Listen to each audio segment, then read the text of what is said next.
মহান আল্লাহ রাব্বুল আলামিন মহিয়ান গরিয়ান খোদা তাআলা দুনিয়াবি সকল কাজকে কিছু সময়ের জন্য বিরত রেখে আমার হুজুর পাকদের স্মরণে রাসূলে পাক সাল্লাল্লাহু আলাইহি ওয়াসাল্লাম ওনার আহলে বাইত পাকের মহব্বত নিয়ে আমাকে আপনাকে এখানে আসার মতন বসার মতন সুযোগ করে দিয়েছেন। সেই মহিয়ান গরিয়ান খোদা তাআলার দরবারে অন্তরের অন্তরস্থল থেকে সকলে কালিমাত শুকর আদা করে জোরে সোরে পড়ি আলহামদুলিল্লাহ, আরো জোরে পড়ি আলহামদুলিল্লাহ। আজকের এই আজিমুশান মাহফিলের আয়োজন অলিকুল শিরোমণি হুজুরে গৌসুল আজম শাহানশাহ বাগদাদ প্রাণে পীর মিরানি মীর রওশন জামিল বড় পীর আব্দুল কাদের জিলানী আল হাসানী আল হুসাইন আল বাগদাদি ওনার সুযোগ্য শাহজাদা ওনারই বংশে আগমন করেছেন, যিনি আওলাদে গৌস পর্দা হুজুর পাকের উর্শে পাক উপলক্ষে আয়োজিত এই মাহফিল থেকে আপনারা আমার আগেও অনেক আলোচনা শুনেছেন, আমার পরে অনেক আলোচনা রাখবেন, অনেক আলোচনা রাখবেন, গুরুত্বপূর্ণ আলোচনা। আমি আপনাদের সামনে একটা খাস বিষয়ে আলোচনা তুলে ধরার ইচ্ছা পোষণ করছি। সেটা হচ্ছে আউলিয়ায়ে কেরামদের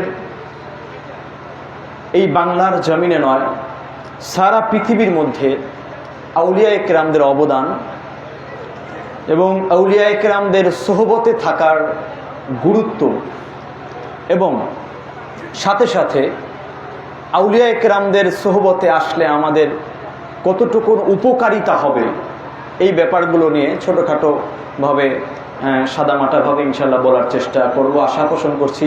ওমা তাওফিক ইল্লা বিল্লাহ।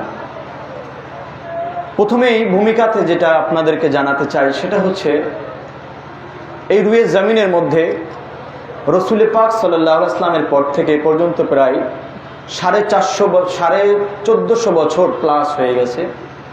এই সময়ে ইসলামের জন্যে আউলিয়ায়ে কেরামগণ একভাবে অবদান রেখেছেন, আওলাদে রাসূলগণ একভাবে অবদান রেখেছেন, পাশাপাশি মুফাসসিরিন, মুহাদ্দিসিন, উলামা, ফুকাহা, স্কলার এনাদের মতো করে অবদান রেখেছেন।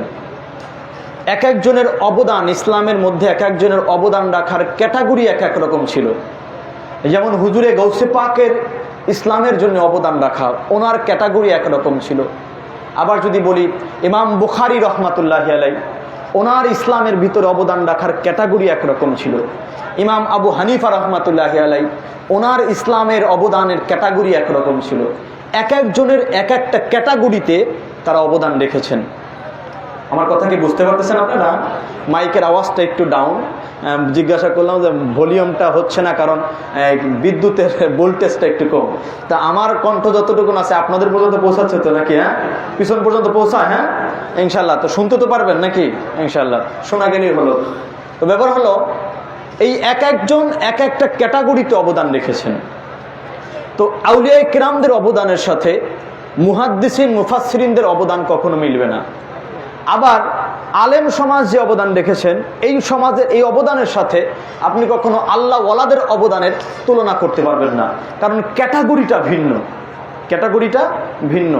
আল্লাহর ওলিদের অবদানটা ছিল এমন যে ইসলামের প্রচার প্রসার, দ্বীনের প্রচার প্রসার, মানুষদেরকে মূর্তি পূজার সামনে থেকে ধরে এনে আল্লাহর সামনে সেজদা করানো, এটা ছিল আল্লাহর ওলিদের অবদান। আল্লাহর ওলিদের অবদান ছিল সমাজের মানুষ জাহান্নামী হয়ে যাচ্ছে, তাদেরকে হাত ধরে জান্নাতের রাস্তায় নিয়ে আসা, এটা ছিল আল্লাহর ওয়ালিদের অবদান। আর আলেম সমাজ, মুহাদ্দিসিন, মুফাসসিরিন, উলামা, ফুকাহা, স্কলার, এনাদের অবদানটা ছিল লেখালেখির মধ্যে। এনারা লিখতেন, কাদের জন্য লিখতেন? ওই যে আল্লাহর ওলিরা জানাদের হাত ধরে ইসলামের মধ্যে এনে দিলেন, তাদেরকে এবার এডুকেটেড করার জন্যে, তাদেরকে নামাজ শেখানোর জন্যে, রোজা শেখানোর জন্যে, হজ শেখানোর জন্যে, জাকাত শেখানোর জন্যে আলেম সমাজ কলম ধরেছেন। আমার কথা কি বুঝতেছেন? ক্যাটাগরিটা ভিন্ন। প্রথম ক্যাটাগরি হুজুরে গৌসে পাকের অবদান ইসলামের মধ্যে কি? ওনার অবদান হচ্ছে উনি আমাকে জাহান্নামের রাস্তা থেকে হাত ধরে জান্নাতের রাস্তায় নিয়ে এসেছেন। এটা গাউসে পাকের অবদান। বুঝতে পারলেন? খাজা মঈনুদ্দিন চিশতি রহমাতুল্লাহ আলাইহি, ওনার অবদান কি ইসলামের মধ্যে? ওনার অবদান মূর্তি পূজার, মূর্তির সামনে গিয়ে মানুষ সাজদা করত, ওখান থেকে টেনে ধরে এনে আল্লাহর সামনে সাজদা করাইছেন। এটা হচ্ছে খাজা মঈনুদ্দিন চিশতি রহমাতুল্লাহ আলাইহির অবদান। এবার আবু হানিফার অবদান কি?